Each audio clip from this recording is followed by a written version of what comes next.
सवन जी आ रहे हैं आपके पास वापस। अब एक काम करते हैं, मैनेजमेंट से बात करते हैं। दूसरी तिमाही में बजाज ऑटो के नतीजे शानदार रहे हैं और ये आज का स्टॉक ऑफ द डे भी है। स्टॉक करीब 4% ऊपर है। यहाँ पर आय बढ़ी है करीब 5.5% और मुनाफा 20% बढ़ा है। लेकिन असली कहानी है एबिडा मार्जिन। पहली बार किसी तिमाही में एबिडा 2000 करोड़ के पार पहुंचा है और मार्जिन में 2.5% की बढ़त रही है। नतीजे और ग्रोथ प्लान पर बातचीत करने के लिए हमारे साथ बजाज ऑटो के ईडी राकेश शर्मा जुड़ रहे हैं। Rakesh ji, good morning. बहुत शानदार नंबर्स पेश किए आपने और जो एक क्लियरली आई पॉपिंग नंबर था वो एबिडा और मार्जिन का था। ये किस वजह से डिलीवर किया आपने और क्या ये सस्टेनेबल है नंबर? गुड मॉर्निंग अनुज जी, बहुत बहुत शुक्रिया आपका। अ, ये जो परफॉर्मेंस है, तीसरी बार सक्सेशन में हम लोग का बेस्ट एवर हो रहा है। और पिछले क्वार्टर से अगर हम कंपेयर करें, मतलब क्वार्टर टू पिछले साल का और इस साल का क्वार्टर टू, तो 2% कुछ और से एबिटा मार्जिन बढ़ा है। इसके तीन कारण हैं। एक है कि जो हमारा मिक्स है मोटरसाइकिल बिजनेस में, वो प्रीमियम मोटरसाइकिल्स की तरफ उसका झुकाव ज्यादा हो गया है। अब 65% बजाज के motorcycle volumes 125 CC plus segment से आते हैं। इंडस्ट्री को अगर आप देखें तो वो 50-50 है। और जो 125 सीसी प्लस सेगमेंट है इंडस्ट्री का, वो ज्यादा फास्ट ग्रो कर रहा है। तो ये टेलविंड मिल रही है हमको। हमने नए प्रोडक्ट्स इसमें लॉन्च किए हैं और इसमें हमारा मार्केट शेयर बढ़ रहा है। उससे हमारा रेवेन्यू और मार्जिन दोनों पे अच्छा प्रभाव पड़ रहा है। दूसरी चीज ये है कि जो थ्री व्हीलर बिजनेस है, कोविड के बाद से उसमें अच्छा सर्ज आया है। उसमें एक तो रिकवरी है। दूसरी बात यह है कि जो सीएनजी नेटवर्क है, गवर्नमेंट का जो ये इनिशिएटिव है, वो सीएनजी नेटवर्क को बहुत तीव्रता से आगे बढ़ा रहे हैं। 4000 पंप डाल चुके हैं, 4000 और डालने वाले हैं। इससे जो डीजल मार्केट है वो सीएनजी में कन्वर्ट हो रहा है। जो हमारी सीएनजी की प्रोडक्ट रेंज है वो बहुत बेहतरीन है। उसमें 90% मार्केट शेयर है हमारा सीएनजी पैसेंजर थ्री व्हीलर्स में। अब थ्री व्हीलर्स की रिकवरी, सीएनजी का प्रोडक्ट एक्सेप्टेंस, ये दोनों चीजें भी और ये दोनों में मार्जिन बड़े अच्छे हैं। तो इसकी ये दूसरी रीजन है जिसकी वजह से बजाज के मार्जिन बढ़े हैं। तीसरा कारण ये है कि पिछले साल और इस साल में एक्सचेंज रेट रियलाइजेशन बेटर है और थोड़ा बहुत इंप्रूवमेंट है एक्सपोर्ट्स में। शार्प इंप्रूवमेंट नहीं है, लेकिन हर क्वार्टर पिछले क्वार्टर से 8%, 5 से 10% के बीच में इंप्रूव कर रहा है। तो कमोडिटी कॉस्ट कंट्रोल में है, सॉफ्ट है कमोडिटी कॉस्ट। तो ये सब चीजें अगर आप जोड़ देते हैं, export realisation, three wheeler business की ग्रोथ, प्रीमियमाइजेशन मोटरसाइकिल बिजनेस में, एक्सचेंज रेट, तो वो सब चीजें आप जोड़ते हैं तो फिर आपको देखने को मिलता है कि ये 20% के आसपास का मार्जिन आ रहा है। ये संतुलन मेरे हिसाब से बना रहना चाहिए। ऐसे तो अभी कोई संकेत नहीं मिल रहा कि कमोडिटी कॉस्ट बढ़ने वाले हैं या कुछ, तो इसी विसिनिटी में होगा। लेकिन ये सब मिक्स के ऊपर डिपेंडेंट रहता है, तो मैं प्रिसाइसली तो जानता भी नहीं और बोल भी नहीं सकता कि प्रिसाइसली अगले क्वार्टर या नेक्स्ट 6 मंथ्स में प्रिसाइसली क्या होगा। लेकिन इसी क्षेत्र में रहने की हम लोग को आशा है। ओके, प्रीमियमाइजेशन की आपने बात की तो ऑब्वियसली अब अगला सवाल वो जो ट्रायम्फ है उस पर आएगा, क्योंकि वो एक बहुत शानदार प्राइस रेंज में आपने निकाली बाइक। वो काफ़ी एग्रेसिव थी आपकी भी और हीरो हार्ले की भी काफ़ी एग्रेसिव प्राइस बैंड में आई। अब तक उसमें बुकिंग्स कैसी रही हैं और क्या ट्रेंड बन रहा है वहाँ पर? अनुज जी, जबरदस्त बुकिंग्स थी। जब हम लोग ने शुरू किया तभी हमारी बुकिंग मेरे ख्याल से 18,000 तक हो गई थी डिलीवरीज करने के पहले ही।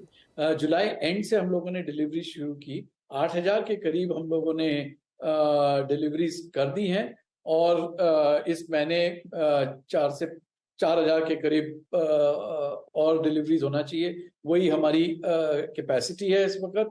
थोड़ी सी कैपेसिटी बढ़ रही है नवंबर दिसंबर में, जो हम एक्सपोर्ट करेंगे, क्योंकि अब एक्सपोर्ट भी इसका शुरू हो रहा है।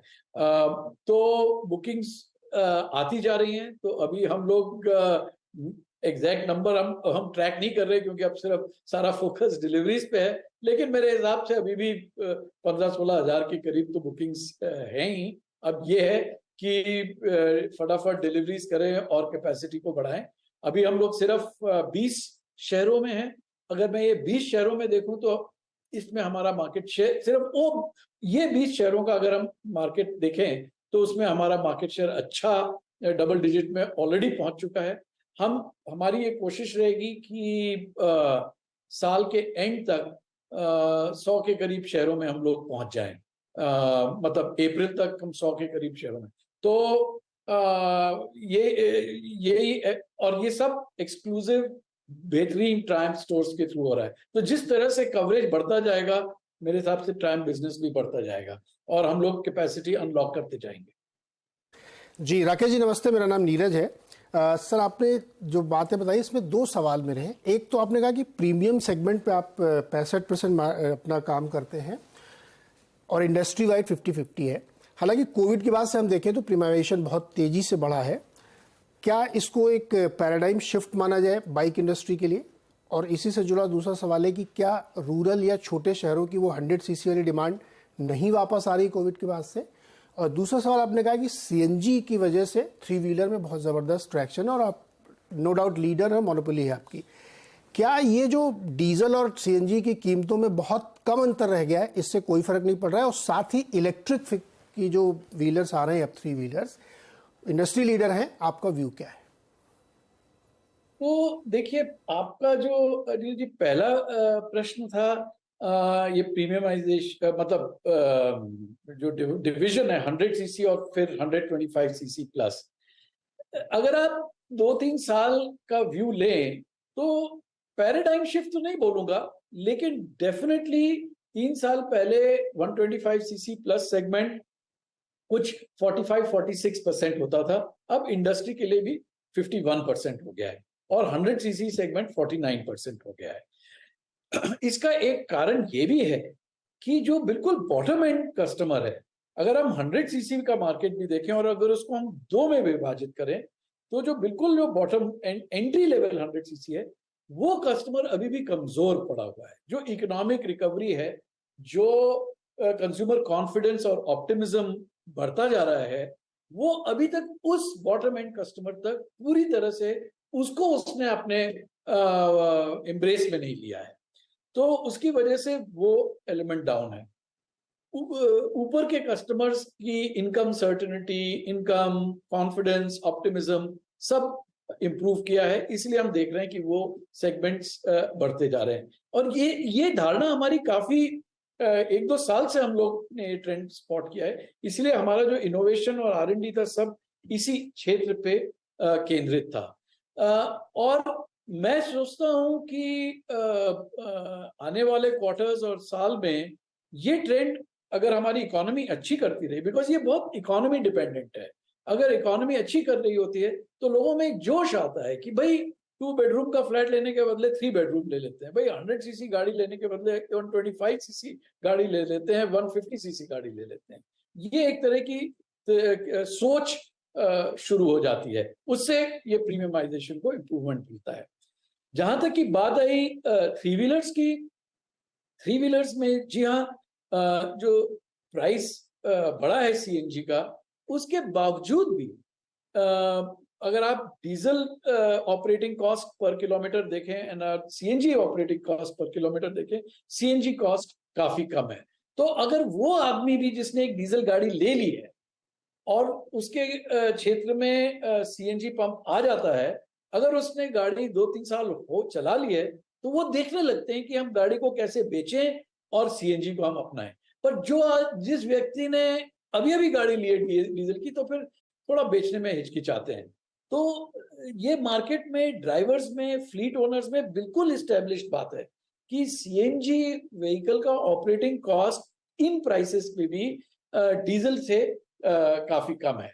तो इसकी वजह से ये इम्प्रूवमेंट, ये शिफ्ट, डेफिनेट शिफ्ट आप देख रहे हैं। और ये जो सीएनजी डिस्ट्रीब्यूशन कंपनीज हैं, पब्लिक सेक्टर अंडरटेकिंग्स, ये भी बड़ी अच्छी तरह से इसको सपोर्ट कर रही हैं, क्योंकि ऑलमोस्ट 10% के करीब मेरे को बताया गया है इनका उत्पादन ट्रांसपोर्ट में जाता है, तो उनके लिए भी अच्छा है। उन्होंने पंप लगाया तो उसकी यूटिलाइजेशन बढ़ जाती है।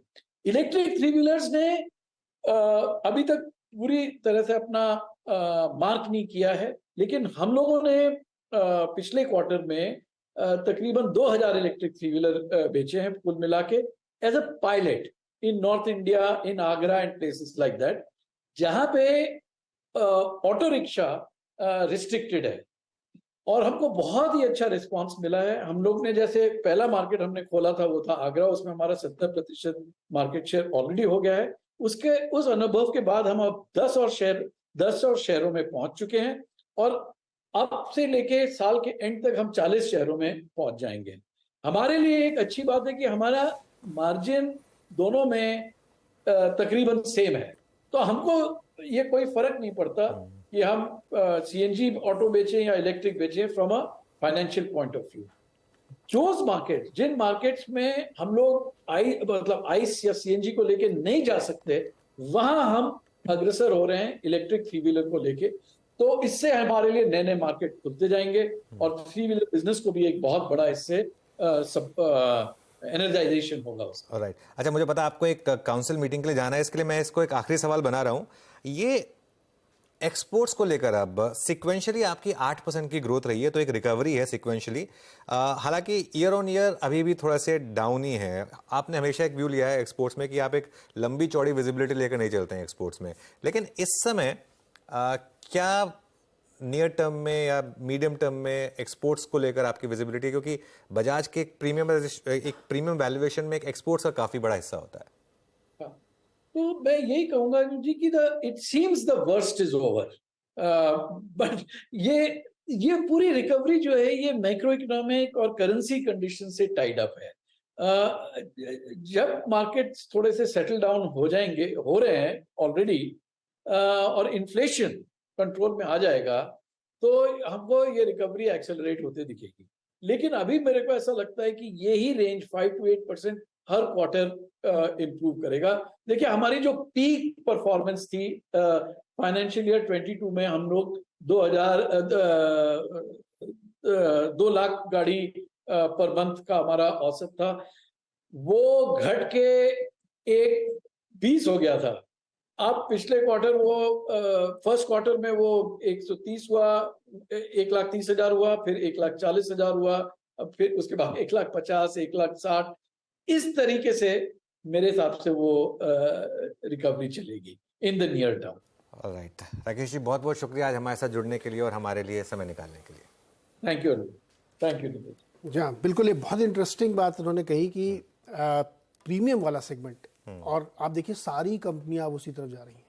पैसा वही है। ये इंडस्ट्री देखिए, इकोनॉमी में रिकवरी नहीं हो रही, वो एक अलग डिस्कशन हम लोग करते रहते हैं, लेकिन कंपनी के लिहाज से जो उन्होंने कहा ना, फाइनेंशियली हमारे लिए क्या वायबल है, वो हम कर रहे हैं, और यही बजाज के लिए। यही बात अनीश जी ने भी कही थी, आपको याद होगा जब हमने इंटरव्यू किया था उनका, कि हमारा फोकस ही रेवेन्यू मार्केट शेयर को लेकर, एग्जैक्टली ओवरऑल मार्केट शेयर को लेकर नहीं, एक रेवेन्यू मार्केट शेयर, एक ये क्लियरली वो प्रीमियमाइजेशन की वजह से। बिल्कुल, तो इन्वेस्टर के लिए बहुत अच्छी खबर, इसीलिए उस क्वेश्चन को थोड़ा अलग अलग करके देखिएगा। हो सकता है कि रिकवरी ना दिखे रूरल मार्केट में, लेकिन जो स्टॉक के इन्वेस्टर उनके लिए अच्छी खबर है कि कंपनी पैसा बना रही है। बता दें कि मनी कंट्रोल पर दिए गए विचार एक्सपर्ट्स के अपने निजी विचार होते हैं। वेबसाइट या मैनेजमेंट इसके लिए उत्तरदायी नहीं है। यूजर्स को मनी कंट्रोल की सलाह है कि कोई भी निवेश निर्णय लेने से पहले सर्टिफाइड एक्सपर्ट की सलाह लें।